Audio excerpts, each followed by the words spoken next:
ወደ አንድ ሐኪም ቤት በመንፈስ ልውሰዳችሁ። አንድ ክሊኒክ በአይነ ህሊናችሁ ሳሉ። የሕክምና መስጫ ክፍሉ በትርምስ ተሞልቷል። መቀመጫዎች ሁሉ ከአቅማቸው በላይ ተፋፍገዋል። ታካሚዎች ከጠዋት ጀምሮ ተራቸውን እየተጠባበቁ ነው። ለምሳሌ በአንድ ሰፊ ክፍል ውስጥ 10 ወይም 11 ጠረጴዛዎች አሉ። በእያንዳንዱ ጠረጴዛ አንድ ሐኪምና አንድ ነርስ አለ። ታካሚዎች አሉ። በአንድ ክፍል ውስጥ 10 የምርመራ ሂደቶች በአንድ ጊዜ ይከናወናሉ። ሁሉም ከሁሉም ጋር እየተያየ፣ ሁሉም ሁሉንም እየሰማ። አንዲት እናት ተራዋ ደርሶ ትገባለች፣ ትቀመጣለች።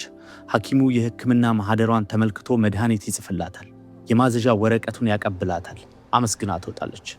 አጠቃላይ ሂደቱ 5 ደቂቃ እንኳን አልፈጀም። የስኳር ህመም እንዳለባት ታውቃለች። ነገር ግን በኋላ ለእራት ምን መመገብ እንዳለባት አታውቅም።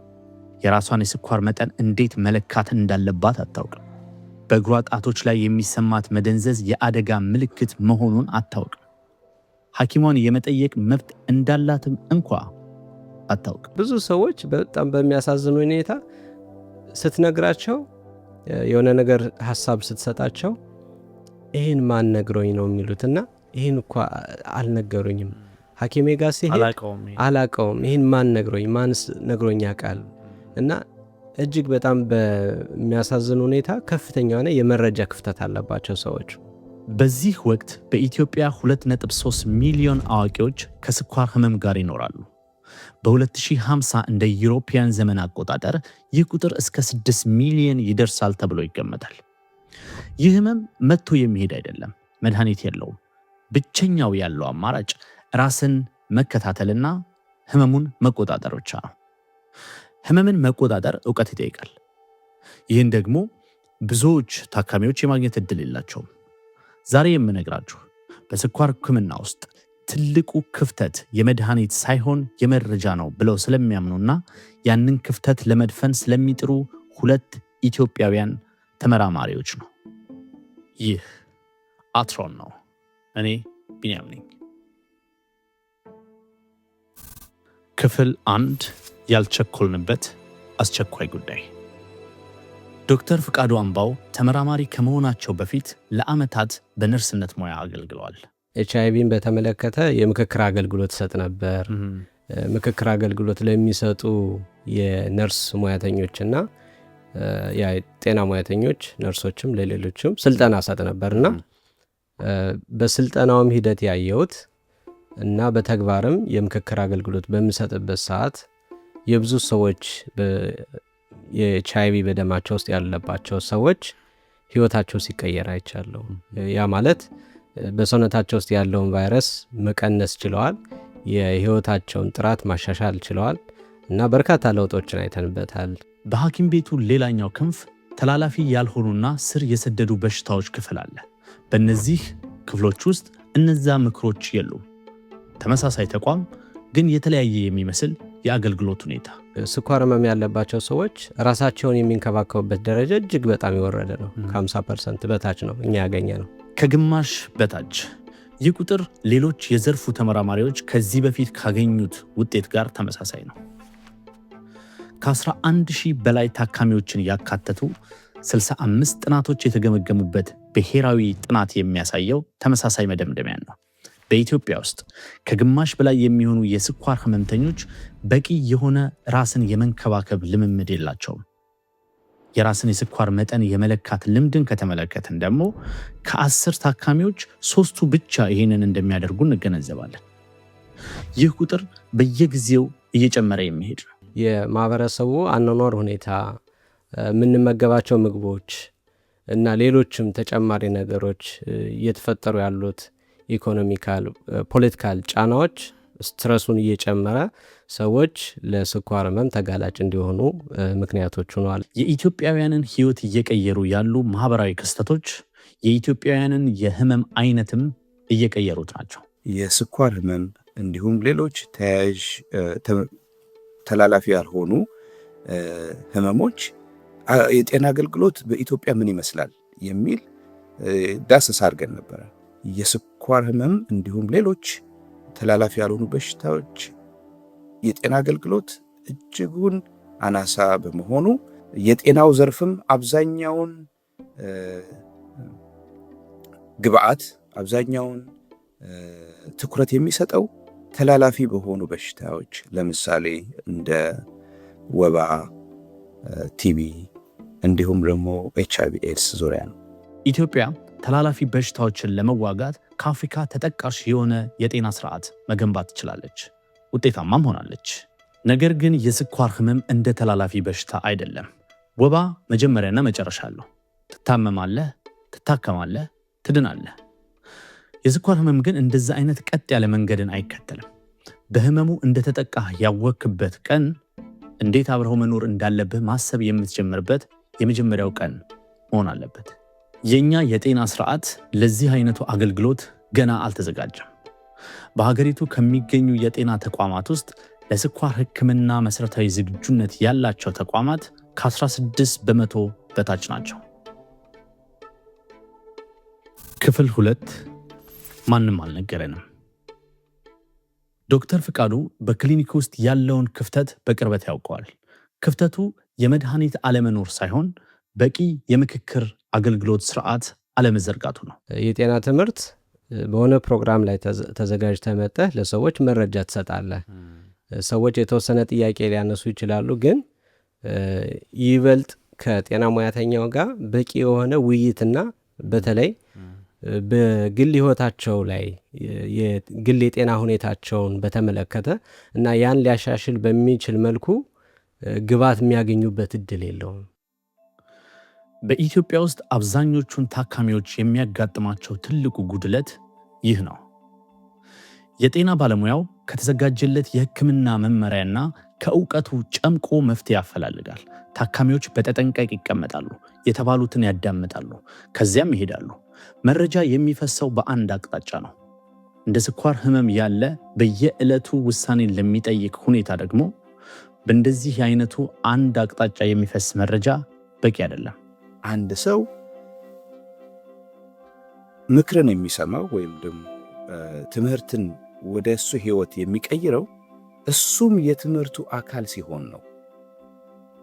በእንግሊዘኛው ኢንጌጂንግ ይሉታል ወይም ደግሞ የፔሽንት ኢንጌጅመንት። ፔሽንት ኢንጌጅመንት ከሌለበት ትምህርቶች ብዙ ጊዜ ውጤታማ አይደሉም፣ ተፈጥሯዊ በመሆኑ ምክንያት። በመላው ሀገሪቱ የተከናወኑ ጥናቶች በአንድ አስገራሚ መረጃ ላይ ይስማማሉ። 70% የሚሆኑ የስኳር ታካሚዎች ስለ በሽታው ጠቅላላ መረጃ እንዳላቸው ይናገራሉ። ነገር ግን በሽታውን ለመቆጣጠር በአግባቡ ራሳቸውን የሚንከባከቡት ከ125 ያህሉ ብቻ ናቸው። ግንዛቤው ወደ ተግባር አልተለወጠም። በማወቅና በማድረግ መሃል ክፍተት አለ ማለት ነው። ይህ ክፍተት የበሽታውን ባህሪ በአግባቡ ካለመረዳት ይመነጫል። አመጋገብ እጅግ በጣም ወሳኝ ነው። ምክንያቱም የስኳር ህመም ቀጥታ ከአመጋገብ ጋር ይገናኛል። የምንመገባቸው ምግቦች አብዛኞቹ ከፍተኛ የሆነ ስኳርነት ወይም ደግሞ ካርቦሃይድሬት የሚባለውን የምግብ ወይም ኃይለ ሰጪ የሚባለውን የምግብ ይዘት የተሸከሙ ከሆኑ ስኳሩ የበለጠ እየጨመረ ነው የሚሄደው። እያንዳንዱ የምግብ ምርጫ የጤና ውሳኔ ነው። ነገር ግን አብዛኞቹ ታካሚዎች ይህንን ውሳኔ ለመወሰን በቂ ዕውቀት የላቸው። አንዲት ታካሚ ጣፋጭ ቀንሺ የሚል ምክር ልትሰማ ትችላለች። ነገር ግን ከገበያ በምትገዛው የትኞቹ ምግቦች ስኳሯን እንደሚጨምሩባት የሚያሳውቃት የለም። አጠገቧ ተቀምጦ የዕለት ተዕለት ምግቧን አንድ በአንድ የሚመረምርላት ሰው የለም። አንድ ታካሚ ኢንሱሊን በሰዓቱ ውሰድ የሚል ትዕዛዝ ሊቀበል ይችላል።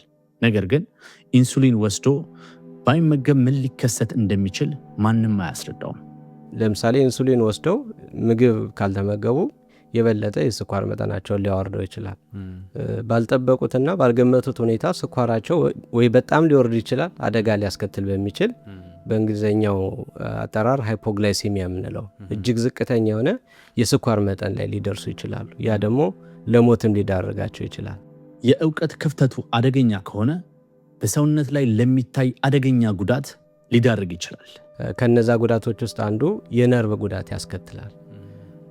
ነርቭ ጉዳቶቹ በብዛት የፐሪፌራል ነርቭ የሚባለው በእንግሊዝኛ አጠራር እግራችንና እጆቻችን አካባቢ ያሉ ነርቮች ናቸው በብዛት ተጠቂ የሚሆኑት በርቀት ቦታ ላይ ያሉ የእግሮቻችን ጫፍ ላይ ያሉ እና እግራችን በተለያየ አጋጣሚ ጉዳት ከደረሰበት የመሰንጠቅ የመቆረጥ የመጎዳት ነገር ካለ የቁስል የመዳን ሂደቱ በጣም ዝቅተኛ ስለሚሆን እና ለመበከል ወይም ደግሞ ቁስሉ የበለጠ እንዲያመረቅዝ እድልም ስለሚፈጥር ብዙ ስኳር ስላለ ደማችን ላይ እግር እስከ መቆረጥ ደረጃ የሚያደርስ ችግር ሊፈጠር ይችላልና እግራቸውን በጣም በንቃት ማየትና መንከባከብ ይጠበቅባቸዋል። በኢትዮጵያ ውስጥ ከ8 የስኳር ህመምተኞች አንዱ ለእግር ቁስል ይጋለጣል። ከነዚህ ውስጥ አብዛኞቹ እግራቸውን እስከ መቆረጥ የሚያደርስ ህመም ሊያጋጥማቸው ይችላል። ሆኖም ግን ታካሚው የራሱን የእግር ጤንነት በአግባቡ እንዲከታተልና እንዲመረምር በቂ ትምህርት ቢኖረው ጉዳቱን አስቀድሞ መከላከል ይችል ነበር። የእግርን የመደንዘዝ ስሜት በጥንቃቄ መከታተል፣ ጥቃቅን ምልክቶች ሳይወሳሰቡ በፊት አስቀድሞ መረዳት ቢቻል ሁሉም ነገር ቀላል ሊሆን በቻለ ነበር። ታካሚዎች የሆነ ችግር እንዳለ ይሰማቸዋል፣ ነገር ግን ምን ማድረግ እንዳለባቸው አያውቁም።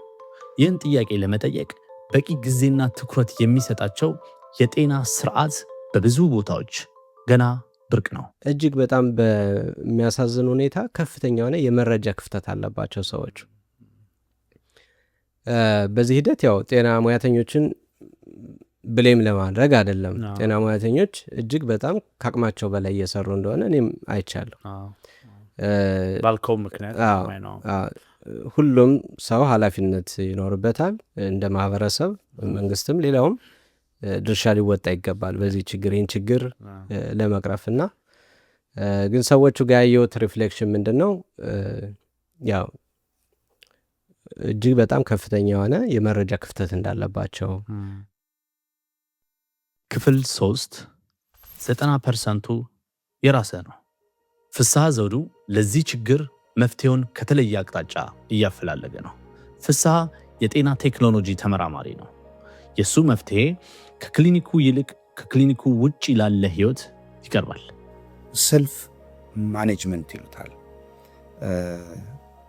ሰልፍ ማኔጅመንት ወደ አማርኛው ስንወስደው የራሱ ጠንሳሽ የራሱ የጤና ጉዳይ የሚመለከተው የሚያገባው ብሎም ደግሞ የሚከታተል ለጤና ባለሙያው የማይሰጥ ጉዳይ፣ ይሄን አጥብቆ ማስመር ያስፈልጋል። ይሄን ደግሞ ለማድረግ የስኳር በሽተኞች በትምህርቱም በኩል ራሳቸው ኢንጌጅ የሚያደርጉበት ወይም ደግሞ የሚሳተፉበት መሆን መቻል አለበት።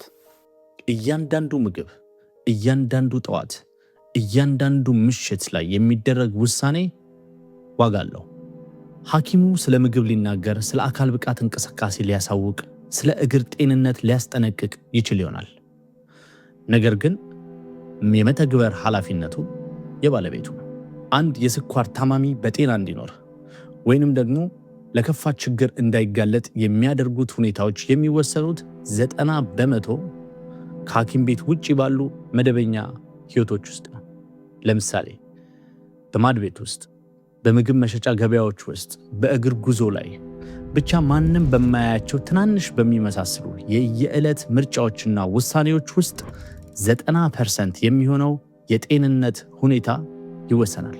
በሕክምና ቦታ ውስጥ ከሚያገኘው የሕክምና አገልግሎት ተጨማሪ ቅድም እንዳልኩ 90% የሚያክለውን የራሱን ድርሻ ኃላፊነት መወጣት እንዲችል በበቂ ሁኔታ በጥሩ ሁኔታ በበቂ ሁኔታ መወጣት እንዲችል የሚያስችሉ ዘዴዎች ተብሎ የተለዩ አሉ። ለመሆኑ ይሄ የራስን ጤና መቆጣጠርና መከታተል የምንለው ነገር ምን ማለት ነው? ቀላሉ ትርጉም በየአንዳንዱ ማዕድ ወቅት ምን መብላት እንዳለብህ መምረጥ ማለት ነው። ሰውነትህ ቢሰንፍ እንኳ እንቅስቃሴ ለማድረግ መታተር ማለት ነው። መድኃኒትህን በትክክለኛው ሰዓትና መጠን መውሰድ እና ከኢንሱሊን በኋላ ምግብ በፍጹም አለመዝለል ማለት ነው።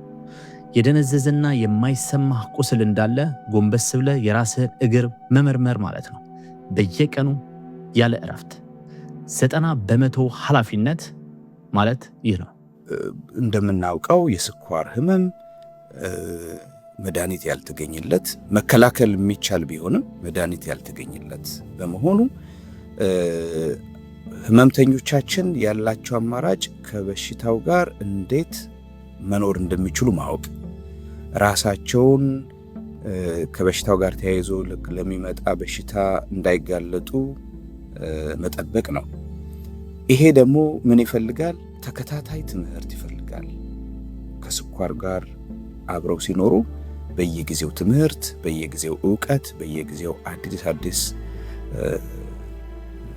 ምክክር ከጓደኞቻቸው ጋር ወይም ደግሞ ከሐኪሞቻቸው ጋር ማድረግ አለባቸው። ሁለቱ ተመራማሪዎች እያለሙ ያሉት ለውጥ እንዲህ አይነቱን ነው።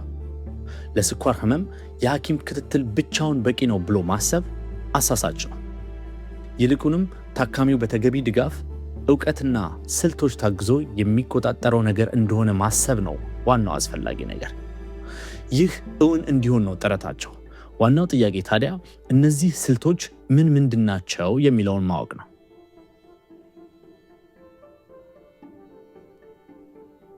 ክፍል 4 ሁለቱ መፍትሄዎች።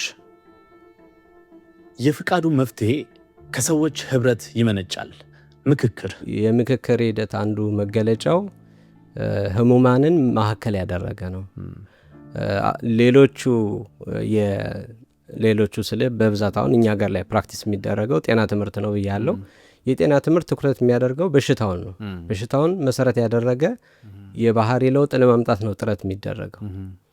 እዚህኛው ላይ ግን ሰዎችን መሰረት ያደረገ ወይም ደግሞ የችግሩ ተጋላጭ የሆኑ ሰዎችን መሰረት ያደረገ ወይም እነሱን ማዕከል ያደረገ በእነሱ ችግር ዙሪያ ሊያጠነጥን የሚችል በተለይ ደግሞ መፍትሄው ላይ ትኩረት ያደረገ ችግሩ ላይ ሳይሆን መፍትሄው ላይ ትኩረት ያደረገ ከሰዎቹ ሀሳብ እንዲመጣና የመፍትሄው አካል እንዲሆኑ በሚደረገው የሀሳብ ምልልስ ውስጥ ታካሚዎች ለራሳቸው ችግር ራሳቸው ሊበጀኝ ይችላል ብለው የሚያስቡትን መፍትሄ እንዲያመጡ ማገዝ ነው።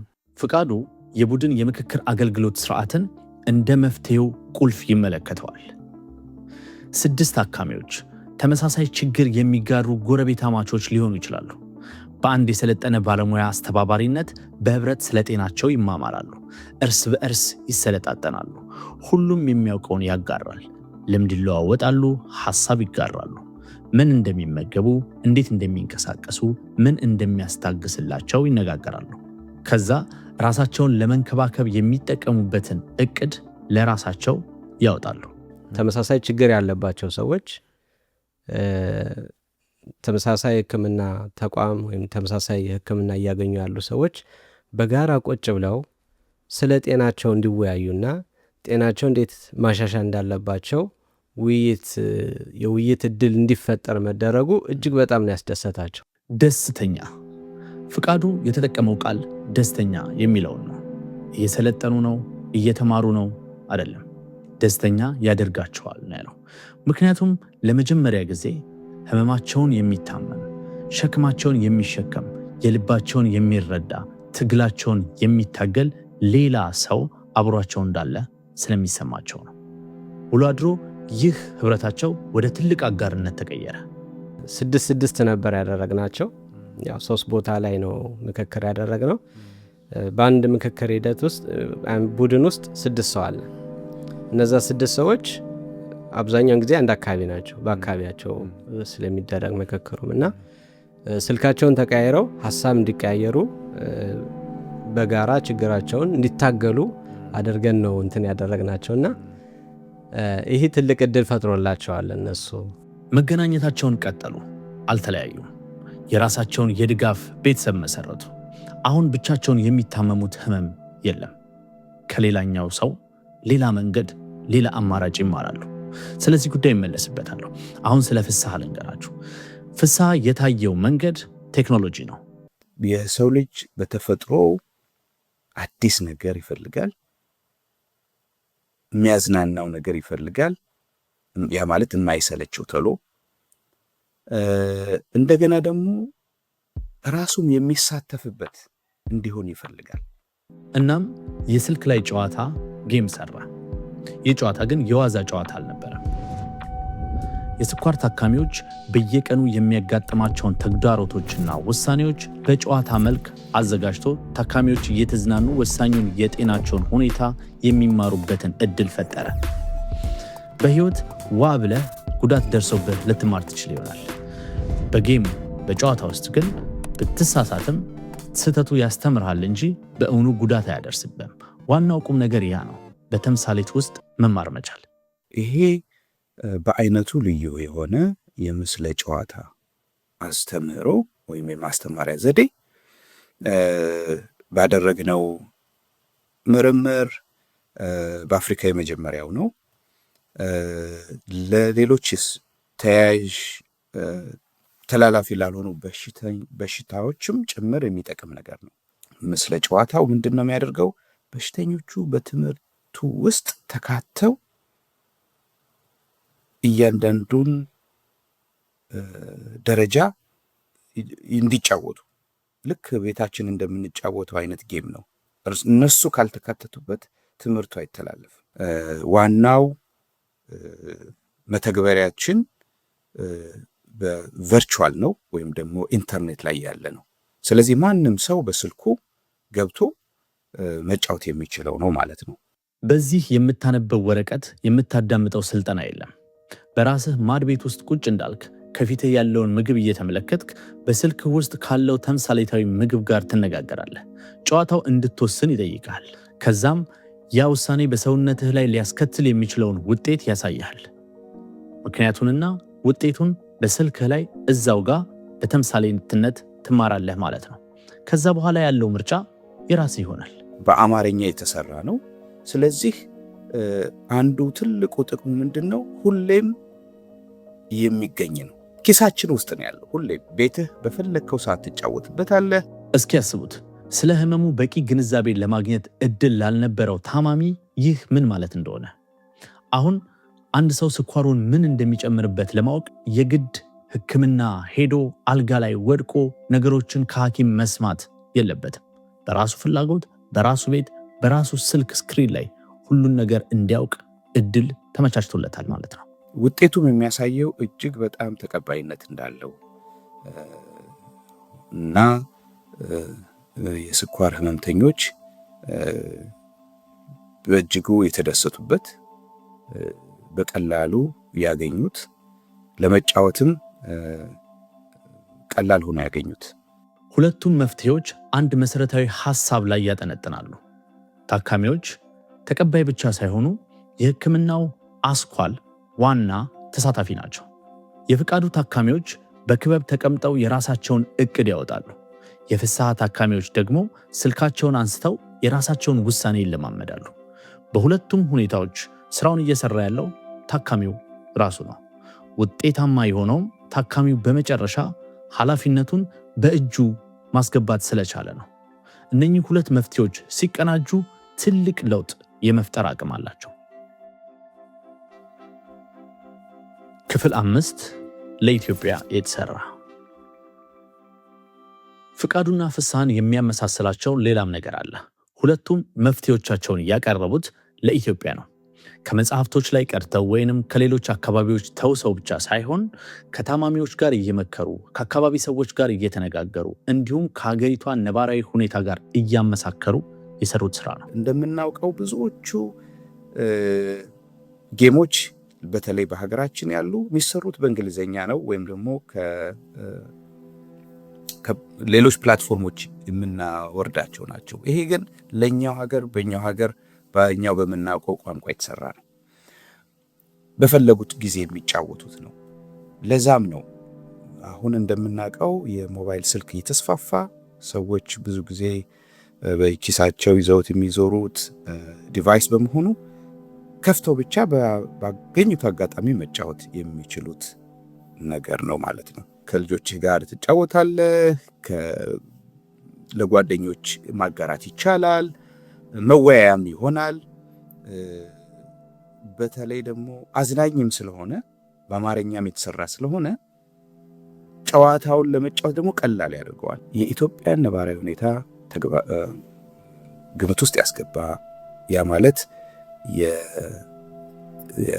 ባህላዊ አስተሳሰባችን፣ ወጋችን፣ ስርዓታችን እንዲሁም ደግሞ ኦልተርኔቲቭ ሕክምና የምንለውን የባህል ሕክምናውን ምን ይመስላል አስተሳሰቡን ያንም አካተን ነበር እና የምስለ ጨዋታውን በምንሰራበት ጊዜ የኛ ማህበረሰብ በስኳር ህመምና ተያያዥ ጉዳዮች ላይ ያለው አስተሳሰብ ምን ይመስላል?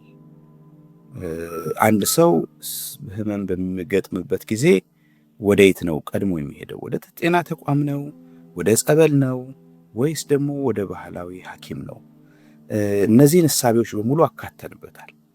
የትኛው የተሻለን እንደሆነ እንዲረዱት ማለት ነው።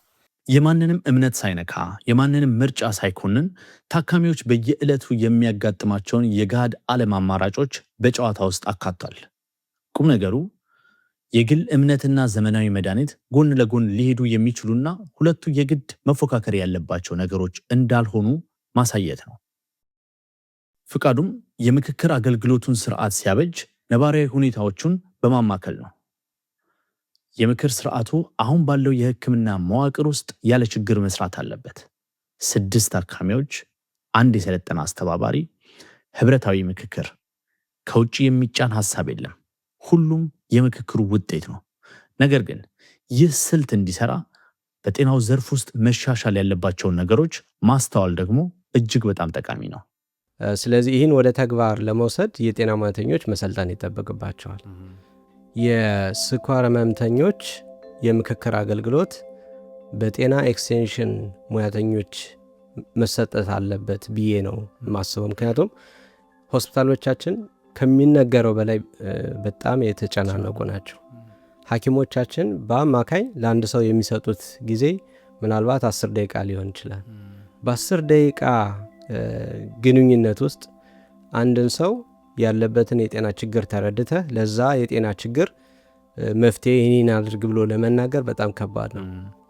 በተለይ ጤና ጣቢያዎች ላይ ብንወስደው ጤና ጣቢያ ላይ ያሉ ሙያተኞች፣ ነርሶች በአንጻራዊ ሁኔታ የተሻለ ጊዜ ያላቸው። ከዚህ በዘለለ ደግሞ የጤና ኤክስቴንሽን ሙያተኞች ከጤና ጣቢያው ጋር በትስስር ስለሚሰሩ እነሱ ቤት ለቤት እያንዳንዱን ሰው ያውቁታል። በእያንዳንዱ ቤት ስለሚሄዱ ቤት ለቤት ማን ምን አይነት የጤና ችግር እንዳለበት ያውቃሉና ስልጠናው ለነሱ ቢሰጥ ተግባራዊ ለማድረግ በጣም ቀላል ይሆናል። ውጤታማም ለማድረግ እጅግ በጣም ቀላል ይሆናል ብዬ ነው ማስበው። ፍቃዱ የጥናቱ አካል አድርጎ ለሁሉም ባለሙያዎች የሚሆን የማማከር ክህሎት የስልጠና ሂደትን አዘጋጅቶ ፈትሾና ሰንዶ አስቀምጧል። አዲስ ሐኪም ቤት ላይ ያስፈልግ ይችላል። አዲስ ህንፃ ላይ ያስፈልግ ይችላል። አዲስ ባለሙያ ላይ ያስፈልግ ይችላል። የሚያስፈልገው ያሉትን ባለሙያዎች በአዲስ ክህሎት ማብቃት ብቻ ነው። ሁለቱ ተመራማሪዎች ከምክክር ከትምህርታዊ ጨዋታ ወይም ከቴክኖሎጂ ጋር በቀጥታ የማይገናኝ አንድ ትልቅ ቁም ነገርን እንደ ዋና መስፈርት ያስቀምጣሉ። ዓለም ላይ እጅግ በጣም በርካታ ነገሮች ለውጦች ይደረጋሉ በፍጥነት ሕክምናው የጤና አገልግሎት ስርዓቱ ላይ ጤና አገልግሎት ስርዓቱን ለማዘመንና እኛ ደግሞ የምንከተለው የጤና አገልግሎት በብዙ ምክንያቶች በጣም ትራዲሽናል የሆነ አፕሮች ነው እየተከተለን ያለ። ለምሳሌ የጤና ትምህርት አንድ ሰው የጤና ትምህርት ሲሰጥ ወጥቶ በተሰበሰቡ 50 60 ወይም 70 80 ሰው ሊሆን ይችላል። ለነዚህ ሰዎች የተለያየ አይነት የጤና ችግር ያለባቸው የተለያየ እድሜ ደረጃ ያላቸው ሰዎች የሚሰጥ ትምህርት ነውና አንደኛ ታርጌትድ አይደለም፣ ታርጌትድ የሆነ አይደለም። ሁለተኛ የእያንዳንዱን የሰዎች የጤና ሁኔታ ያማከል አይደለም። በሶስተኛ ደረጃ ውጤታማም አይደለም። ከዛ ደግሞ የከፋ የሚሆነው የለምም፣ ያም ራሱ የለም። እኛ ሀገር ላይ ያ የለምና ማየት ያስፈልጋል። ሌላው ዓለም አሁን ምንድን ነው እያደረገ ያለው? ስኳር ህመም ላይ ሌላው ዓለም ምን እያከመ ነው? በመልኩ ነው እያከመ ያለው? በመልኩ ነው ሰዎች እየተጠቀሙ ያሉትና እንደ መብትም ስታየው ሰዎች ውጤታማ ተብሎ የሚታሰብን መንገድ ወይም የአገልግሎት ዘርፍ የማግኘት መብት አላቸው። ታካሚዎች ራሳቸው ከመድኃኒት ትዕዛዝና ከ5 ደቂቃ በላይ ትኩረት እንደሚገባቸው ማወቅ አለባቸው፣ መጠየቅ አለባቸው። ምክንያቱም ታካሚዎች መጠየቅ ሲጀምሩ አካሚዎች መልስ ለመስጠት ይገደዳሉ። በዚህ ትረካ መጀመሪያ ላይ ታካሚዎች ሁላችንንም ሊያሳስበን የሚገባ አንድ ንግግር ሲናገሩ ሰምተናል። ማንም አልነገረንም የሚል። አንድ ሰው ይህ ህመም ለምግብ ምርጫቸው፣ ለሥራ ህይወታቸው፣ ለአኗኗር ልምዳቸው፣ በቀሪ ህይወታቸው ሁሉ ምን አይነት ተጽዕኖ ሊፈጥርባቸው እንደሚችል እንዲያስረዳቸው ይፈልጋሉ። ያንን ነው ማንም አልነገረንም የሚሉት። ሁለቱ ተመራማሪዎች ይህንን ጥያቄ ሰምተው መፍትሄ ለማፈላለግ ሞክረዋል። አንደኛው የጋራ የምክክር ቡድንን ሲመሰርት፣ ሌላኛው ደግሞ በኪስ የሚያዝ አጋር ቴክኖሎጂን ለመስራት ችሏል። የፍቃዱ ጥናት ካበቃ በኋላ የሆነውን ሳስብ ትልቅ ተስፋ ይታየኛል። የጥናቱ ቡድን ተሳታፊዎች ከጥናቱ በኋላ ቢለያዩም ግን ከልብ አልተለያዩም። ስልክ ተለዋወጡ፣ መገናኘታቸውን ቀጠሉ። አንዳቸው ለአንዳቸው የመረጃ ምንጭ፣ ሐኪም፣ ድጋፍ ሆኑ፣ ቤተሰብነትን መሰረቱ። ይህ ለፍቃዱ ጥናት ዋናው አስኳል ነበረ። በጋራ እንዴት እርስ በርስ መማማር ይቻላል የሚለውን ማስመር። ታካሚዎች ለራሳቸው ችግር ራሳቸው ሊበጀኝ ይችላል ብለው የሚያስቡትን መፍትሄ እንዲያመጡ ማገዝ ነው። እስቲ ያ ስብሰባ ምን እንደሚመስል አስቡት። 6 በተመሳሳይ ሁኔታ ውስጥ ያሉ ሰዎች፣ አንደኛው ከአንደኛው ትምህርትን፣ ዕውቀትን፣ ልምድን ይቀያየራል። አንደኛው ስኳሩን ምን እንደሚጨምርበት ከሌላኛው ትምህርት ያገኛል። አንደኛው ደግሞ ምን አይነት የስፖርት እንቅስቃሴ ቢያደርግ ለሰውነቱ መልካም እንደሆነ ከሌላኛው ትምህርት ይወስዳል። አንዱ ካወቀው፣ ከኖረው፣ ከተማረው ለሌላኛው ያካፍላል ማለት ነው። ይህ ሁሉ ሂደት በአንድ በሰለጠነ ባለሙያ ይደገፋል። ይህ ነው የፍቃዱ መፍትሄ። በኢትዮጵያ ካሉ 2.3 ሚሊዮን የስኳር ታማሚዎች ውስጥ ከግማሽ በላዩ በቂ የራስ እንክብካቤና ክትትል አያደርጉም። ይህ ደግሞ የእነሱ ስህተት ብቻ አይደለም፣ የኛም ጭምር ነው። ከመድኃኒቶቻቸው ጋር እንዴት እንደሚግባቡ፣ በምን አይነት ሁኔታ ውስጥ ምን አይነት ውሳኔዎችን መወሰን እንዳለባቸው፣ ጤናቸውን በምን አግባብ መጠበቅና መከታተል እንዳለባቸው ይህንን የሚያስረዳ በቂና ተከታታይነት ያለው ዕውቀትና ግንዛቤ እስካልፈጠርንላቸው ድረስ የጤና ባለሙያዎቻችንም ሆነ የራሳቸው ድካምና ልፋት ሙሉ ውጤት ያስገኛል ብሎ ማሰብ ዘበት ይሆናል። ግን ይሄ በቀላሉ ይለወጣል። ትኩረት እንጂ አብዮት አይፈልግም። የተመራማሪዎቹ ስራዎች ፋና ወጊዎች ናቸው። ታካሚዎቹም ደግሞ ዝግጆች ናቸው። ይህን ደግሞ አስመስክረዋል። ከዚህ በኋላ በስኳር ህመም ዙሪያ ተደብቆ የሚቀር ዕውቀት ወይንም ጥበብ አይኖርም። ነገር ግን ይህ በጥናት የተደገፈ ዕውቀትና በልምድ የተፈተሸ መፍትሄ ለሁሉም የስኳር በሽተኞች ይደርስ ዘንድ የመጨረሻውን ውሳኔ የሚወስነው የጤናው ዘርፍ አመራር ነው። ይህንን ደግሞ ከነሱ የምንጠብቅ ይሆናል።